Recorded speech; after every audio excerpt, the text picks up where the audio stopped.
Greetings and welcome to the latest episode of Bottom Line Triangle. Today we're going to be talking about a subject that should resonate not only with restaurants, retailers, and those in the hospitality industry, but also with North Carolina consumers, the business of alcohol.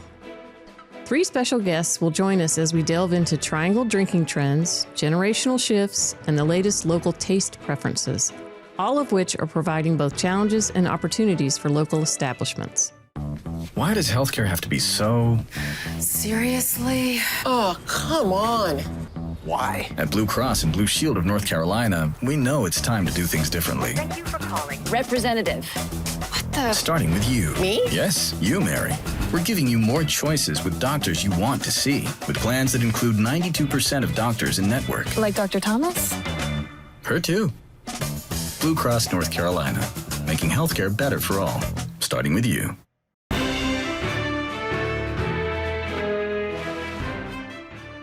So we do have a lively topic today. I'm Becky Troyer, Editor-in-Chief at Triangle Business Journal. And with me today is Kate Tracy, a reporter at TBJ covering restaurants, retail, hospitality, and the business of alcohol. She's going to introduce our three special guests today, and then we'll dive into a conversation. Hello. Thank you all for being here and joining us. On the end here, we have Melissa. She founded Durham Distillery alongside her husband, Lee, in 2013. The distillery produces Katrincic gin alongside other spirits and is recognized as one of the region's best distilleries. Thank you for being here, Melissa. Thank you for having me. Next, we have George. George owns Oakhart Veterinary Hospitals as well as the Wake Veterinary Hospital and Urgent Care. He got into the distilling business relatively recently. He opened Boatman Spirits in Raleigh a year ago. That's correct, yes. Thanks for having me. Thanks for being here. And last, we have Sara, who owns Wye Hill Hospitality, and she runs Wye Hill Kitchen and Brewing in Raleigh, as well as Glass House Kitchen in RTP, and just launched an exciting line of THC drinks. Thank you for being here. Thank you for having me. Hello, everyone. We wanted to start with Melissa. So, Melissa, you've been distilling since 2013. What got you into distilling in the beginning? Yeah, it's not something that you necessarily think that you're ever going to be when you're, especially, I went to college for physics, right? So, and then I became a marketer. So I have a very long-winded way of ending up as a distiller. But I will say first and foremost, it was a connection to family. So my grandfather, he would have his daily chores. I would be attached to his hips. It would be like a Saturday. And at the end of doing the chores, he would get out all of these accoutrements kind of things of, he would hand crack the ice. He would get the vermouth, and unfortunately the vermouth was not refrigerated. He'd get it out of the cabinet and he'd get his gin out. And it was this whole process of pausing between work and your evening to have a cocktail. And I had no idea the importance of this when I was little, of course, but he would let me steal the olives out of his martinis. And so gin, yes, and it was always gin. It was never vodka. A true gin martini was always the way that he preferred. And for me, it was just, I think, in my blood. And so it was a hobby. Gin was a hobby. I know that's a very odd way to say that, you know, we had a lot of gin in the house, but we really loved the versatility and the flexibility and the scope of what gin is internationally as well as domestically. So Lee and I started the distillery, like you said, in 2013. The Katrincic gins, they launched in 15. The distillery opened in 15. It takes a while to make liquor legally in this country, as George knows. Yes. There's a lot of hoops to go through. So yeah, so we've been in business over, at this point, almost 13 years, which is amazing to me. And we're one of the oldest distilleries now in the state. So what's different about this moment in time, 2026, in the world of craft spirits compared to 2013? It is a whole new ball game. It was really exciting in 2013 to 2017. It was a start of a renaissance in the country. And North Carolina was on its trajectory of having, I think, one of in the top 5 of craft distilleries in the country too at that point. COVID, unfortunately, did really put a pause on that growth. And so there were some things that I think we were just so lucky to be in such a supportive community during COVID. I mean, not only did we switch over, we were one of the first in the country to do hand sanitizer. Lee and I also were, we worked with the FDA as well as the American Craft Spirits Association. We taught a whole webinar to our distillers in the country about how to make hand sanitizer with a couple of colleagues in Virginia. But we also have a very rapidly changing consumer mindset. And so we have Katrincic cocktails and cuisine at the airport, which just opened. So we're seeing how that's going, which is much more of a broad demographic than we have at the distillery and at Katrincic Bar and Lounge that's in downtown Durham. George, you are a vet. That's your day job. Correct. What made you decide to take on a night job as a distiller? Yeah, a lot of people ask me that question. So I've just always had a passion for hospitality and for the food and beverages that go with it. It's something, we've talked about, I did a long time ago.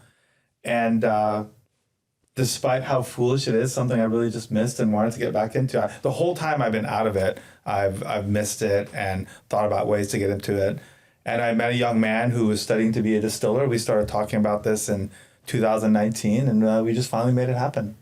So what's been successful about Boatman Spirits in downtown Raleigh, and what's been, perhaps harder than you expected?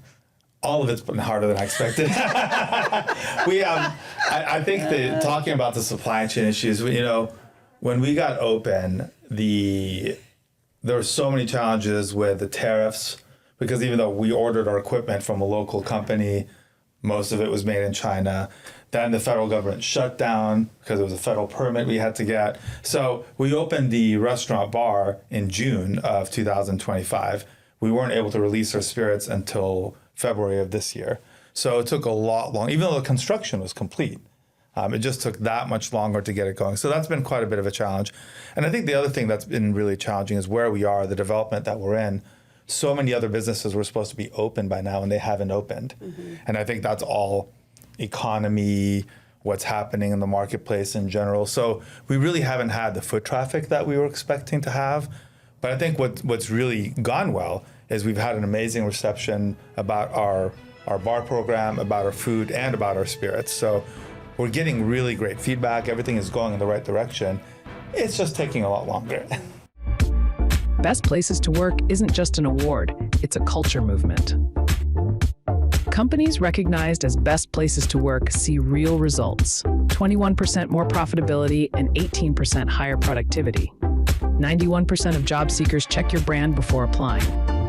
High engagement reduces turnover by up to 59%. Best Places to Work helps you attract top talent, benchmark success, and celebrate the culture that drives growth. Nominate your company today.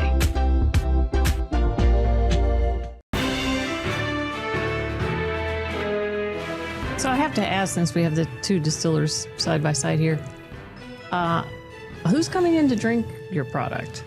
I mean, generally speaking, age, demographic. We're really consistent, which I'm excited to say. Our gender is actually 50-50. Our SKUs, if you were to have the gin portfolio in front of me, I'd be able to tell you which SKU has which preference based on gender. But in terms of demographics, I mean, downtown Durham, of course, has a kind of a personality all of its own, which is why we love being there. But, what I love about Katrincic cocktail, our cocktail bar, is that we can see at 4 p.m. my age and up, and then we see it shift a little bit younger, and then we see it shift older again. And I think it's our environment. We're not trying to be the trendy rooftop bar. We're not. We really our goal is a delicious cocktail in a relaxed setting that allows for people to just, again, take that pause and be with one another and have that social connection. So I think if you were to look at our socials, my sweet spot on Durham Distillery and Katrincic Gin is really about 26 to 56. It's a bell curve. We're probably still a little too young to say a lot about our spirits. They've only been out a few months. As far as the bar restaurant, we definitely sell more cocktails than we do beer and wine by far. That's the majority of what our clientele comes in for. And I do think we have a pretty broad range. I mean, we have people coming in at 4 o'clock, and then we have live music, live jazz on Wednesdays. We have DJs Thursdays and Saturday, and Friday we have salsa. So we get a pretty broad crowd, both age and what they're really interested in. We're really trying to have that kind of Mediterranean style and theme of you can come here for your early snack, you can come for dinner, you could come late night for drinks and music. So I think we're starting to really get that culture, but again, it takes a while. And you have the full plates. We do. Yeah. So we're small plates. Yeah. So we're never intention to be a full kitchen. We really think about ourselves as pre and post dinner. Yeah. It sounds like both of you are trying to deliver an experience in addition to just a drink. I think that's the best Definitely. way to put it. Yeah. And I think one of the reasons that I'm optimistic about the future, besides I'm foolishly optimistic in general, is that we have different revenue streams. We have the food, we have the cocktail bar, and then we have the spirits. And I think Yeah. you're hitting that as well. We sure Especially are. at airport, you're adding quite a bit there. Yeah. Well, and I think it's just also the awareness build, right? I mean, you couldn't ask for a better opportunity. I mean, when RD Authority approved us for the airport, it was 2023. Oh, wow. Yeah, it takes a while to get up and running. So, Sarah, you just launched a different kind of craft beverage. Can you talk a little bit about what you were noticing at Glass House and Wye Hill in terms of people's drinking habits that led to that decision to launch THC drinks? Definitely. We were hearing from our guests as well as observing in our sales that people were looking for a more diverse menu from the bar. Yes, they want a great cocktail program, but they are also looking for zero proof beverages. They are most certainly not as interested in craft beer as they have been in previous years. So we decided to leverage the equipment, the talent, the vision that we have to launch Tree Time THC Seltzer. We soft launched it in 2025 because it is a very scrappy endeavor. However, I have been converted. I have long been a wine lover, and anybody who knows me knows that definitely wine is a passion. But the Tree Time product is made with real fruit, no sugar, or no fake sugars, excuse me. There's definitely sugar in there. Real fruit, no fake sugars. And we were really hoping to also do something that had some complexity and depth of flavor. So the core flavors include blueberry yuzu lavender or pineapple dragon fruit, the spring flavors that we just launched, strawberry lychee basil. So they're very, very delicious and can provide a social tonic without being an alcohol-based beverage. And I'm curious to hear more about your Gen Z employees and their response to Tree Time compared to perhaps their, enthusiasm for your craft beer. Like, what's the comparison there? I mean, to be totally honest, in my perspective, it has been way more difficult to get our team excited about the beers we've been releasing in the last few years. I hope you guys don't mind me saying that. Love you. And they have been ecstatic about the addition of the THC seltzer. And it's coming more naturally to them to talk about it, to engage with guests about it. Not to say that, they won't crack a beer every once in a while, but it's been a very warm reception. So, and do you have any insights into why that is? Because, when I was in my 20s, breweries were the cool place to be, We hung out at breweries all the time, but now it's like Gen Z. Where are they going? Where are they hanging out? What do they want in terms of beverages? Oh. Well, they're still hanging out at our places, but they are moderating in a session. So they will start with a cocktail, or they'll start with a mocktail, depending on if they are sober or not, which is, we welcome everyone. We want everyone to feel that it's a place for them. And then they will potentially move over into a THC drink. We added, before she had launched her line, we added Crank Arms THC beverages. And and she knows this, I'm not surprising Sara with this. We've talked about doing it ourselves as well. We can produce them as a distillery, but we are very, very nervous about the Farm Bill in November. Right. So we aren't going to further use our capital for a new line until we know that there's a long-term solution from the federal government. So when I was looking at stats before this episode, I saw a phrase that I thought was kind of amusing, which was the non-alcohol curious, and the huge growth of non-alcohol drinks that look like alcoholic drinks but aren't, whether they're cocktails, beers, whatever. Yeah. Are you seeing more demand for that? Yeah. Definitely. Yeah. We've been asked several times if we will come out with a non-alcoholic line of spirits, because we're unique in the country that we focus on rotary evaporators as our secondary process. That's vacuum cold distillation, which would allow us to create really beautiful flavors in non-alc spirits. But I'll be honest with you, I cannot, for just ethically, make a product, put it in a bottle, and a non-alcoholic gin charge you more for that non-alcoholic zero gin than for real 42, 44, 47% gin. But that is what is the trend line right now. People are buying $40 non-alcoholic gins. And I'm like, I'm sorry, but that's glycerin and botanicals and water. Yeah. So I really want to provide the option. From a chemist perspective, we haven't figured it out. But there's still a lot of work to make. There are a lot of work. I mean, you could argue that you're putting in the labor. But from a COGS, let's talk about cost of goods. Yeah. Think about the margin they're making on that. Yeah, it's true. We've been asked about a non-alcoholic beer, and it's not worth it for us to produce that because it's an entirely different process to do that. And for us, it was just a much better use of our resources to dig into this THC project. Unlike Melissa, we are a little bit more tolerant of risk. I think no, I don't want to say any. Your risk profile. I feel like I'm caught in the middle here. I know. I'm sorry, George. We know each other very well. I admire. So I think we have different risk profiles that we absorb that you don't have to. Our risk profile is already much higher being a distillery. That's true. Yes. I just want to make liquor, okay, you guys? Well, we're ready to make whiskey. That's what I'm aiming for. Well, and Sara, you and your partners seem optimistic that something's going to change either on the federal level or the state level before the hemp ban goes into effect in November, right? I would say that's accurate. Yeah. And Melissa's not as optimistic. But we're also prepared to use that word, pivot. I want it to happen. Information comes up. I really am I hopeful that at the last minute there will be like, 11-hour, 59-minute solution in front of Congress? Probably.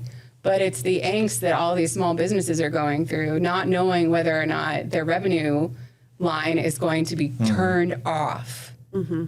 That's the risk scenario that I think just is not being understood by the decision makers right now. There's so much money that has been put into, and a lot of heart and soul has been put into THC beverages, and it's soaring.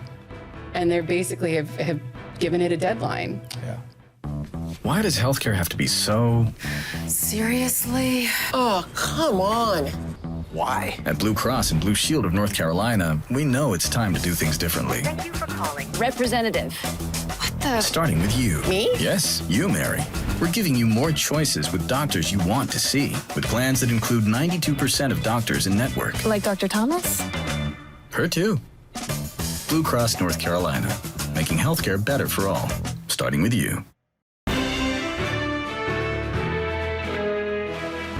So, speaking of breweries, what in your minds does it take to be successful in the brewing industry, in 2026? I can't speak to that. I'm in a brewery. I'm going to defer to Sara on that. Sara question. I observe that guests are looking for a true experience. I don't think it's a secret that people are going out less. They are staying home more. Why would you put on pants that button if you could wear stretch pants at home and you have a wealth of incredible entertainment that's delivered to you in the comfort of your home? COVID, from what I see, COVID has really permanently changed a lot of customer behavior in terms of how people go out and how often they go out. Absolutely. So when they do, they are looking for a full sensory rich experience to make it worth it. So as a brewery, having a place where you can bring the dogs and the kids and you might have live music and a food truck doesn't really cut it anymore for many people. They are looking for something else, something additional. So that's what we are aiming to do at Wye Hill. We actually just did a very lovely little spring glow up, spring 2026 glow up. We have a new menu and a new set of a new hospitality approach and also our tree time launch. And we gave the patio a glow up, which was so long overdue. Whew. But that's what I would have to say. People are just really looking for a more thorough sensory experience. I don't know if you guys can relate to that. I totally agree. Yeah, I think for us, our cocktails are really kind of the base. Well, the space itself, first of all, and then trying to make the cocktail a really special experience. We make all of our mixers from scratch. They're all really complex, and that's hard to replicate at home. So I think that's one of the things that really attracts people, as well as having the live music. I do think that jazz is a little bit more popular right now. People seem to be really drawn to that. But even just the live DJ, it's different than putting on, playlists. But I agree, they're looking for that whole experience, and we have to do a good job of delivering that, or they're not going to keep coming out. We also have higher costs, so our prices are higher, and we hear that feedback a lot. Your menu's too small and it's too expensive. But I don't think that the consumer base fully understands how our cost of goods has skyrocketed in the last 5 years. And it's already a profit margin that's very volatile, extremely volatile and very slim. So for us, the labor costs and the labor costs, so yes, much. It's a different absolutely. world, right? Yeah, I was going to ask you about labor. What's the hiring situation like and retention for you all in your industry? So I'd say, we think about it from the manufacturing, the marketing, the sales, and then the hospitality. If I talk hospitality, we're a little bit different, and we don't talk about it enough. But our starting base hourly without tips is 15. Some of our bartenders are 17 to 19 with tips, and then if they get to 30 hours a week, and then they qualify for full time, they're subsidized healthcare and PTO. That's amazing, Melissa. Yeah, we really do need to talk about it more, and I don't. People need to know that. Thank you. Yeah. We're similar. That's We're not quite as high as you, but we're doing $8 to $10 an hour as a base for our front of the house staff.